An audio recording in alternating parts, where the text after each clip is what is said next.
മഞ്ഞു പെയ്യുന്ന പാതിരാവിൽ വിണ്ണിനെയും മണ്ണിനെയും അനുരഞ്ജിപ്പിക്കുവാൻ സ്നേഹത്തിൻ്റെ സന്ദേശവുമായി ഒരു രക്ഷകൻ, പ്രവചനങ്ങളുടെ പൂർത്തീകരണവും പ്രതീക്ഷകളുടെ രക്ഷകനുമായവൻ.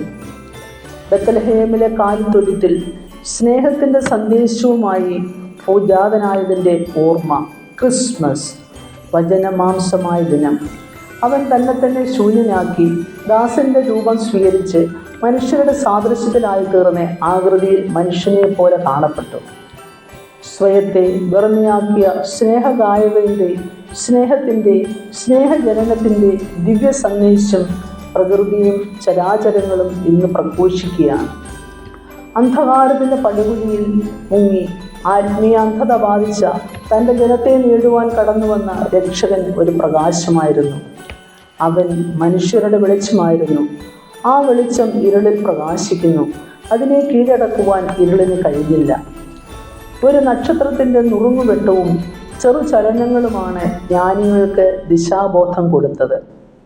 അതിൻ്റെ ഇത്തിരി പ്രഭയിൽ പോലും വലിയ സൂചനകൾ വായിച്ചെടുക്കുവാൻ മൂവർ സംഘത്തിന് കഴിഞ്ഞു. അതിൻ്റെ നീക്കത്തെ കണ്ണിമ വെട്ടാതെ പിന്തുടർന്നതുകൊണ്ടാണ് ദൈവപുത്രൻ്റെ സന്നിധിയിൽ എത്തിച്ചേരുവാൻ അവർക്ക് എളുപ്പത്തിൽ സാധിച്ചത്.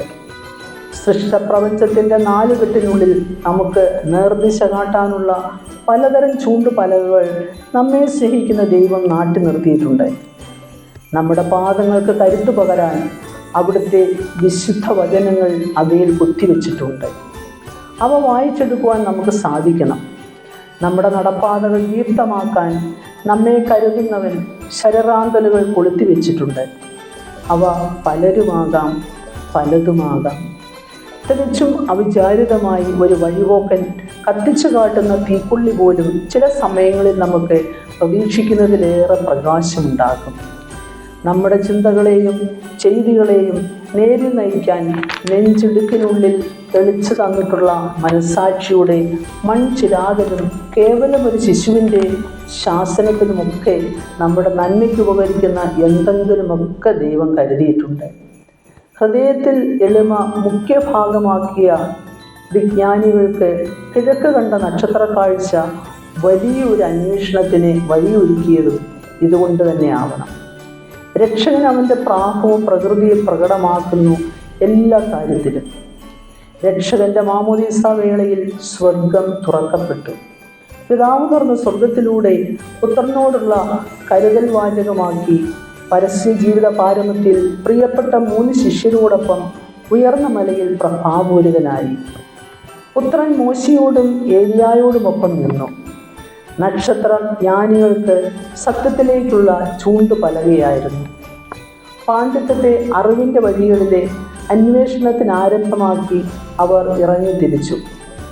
സത്യത്തെ നിഷേധിക്കുവാനുള്ള വെമ്പലല്ല, ഹൃദയ താഴ്ചയിൽ സത്യത്തോടുള്ള ആദരപൂർണമായ ഇറങ്ങി പുറപ്പെടുകലാകണം നമ്മുടെ ജീവിതം.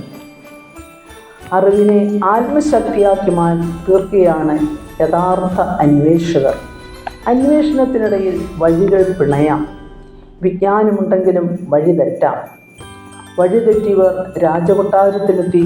അത് രാജാവിനും കിങ്കരന്മാർക്കും ജെറുസലേം നഗരിക്ക് തന്നെയും സംഭ്രമ കാരണമായി.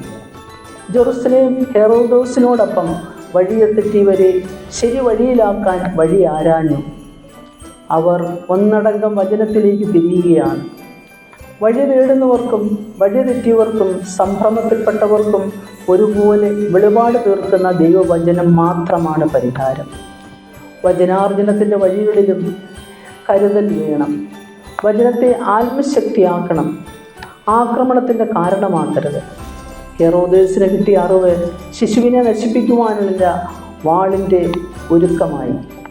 വചനമാകുന്ന വാളുകൊണ്ട് അറിവിനെ ആത്മശക്തിയും ആനന്ദവുമാക്കി ജ്ഞാനികൾ. നക്ഷത്രത്തിലൂടെ അവർ ദൈവത്തെയാണ് കണ്ടത്. സുവിശേഷത്തിൽ യേശു പറയുന്നുണ്ട്, നിങ്ങൾ ലോകത്തിൻ്റെ പ്രകാശമാണ്. അപ്പോൾ ഞാനെന്ന വ്യക്തി ഒരു നക്ഷത്രമായി തീരണം.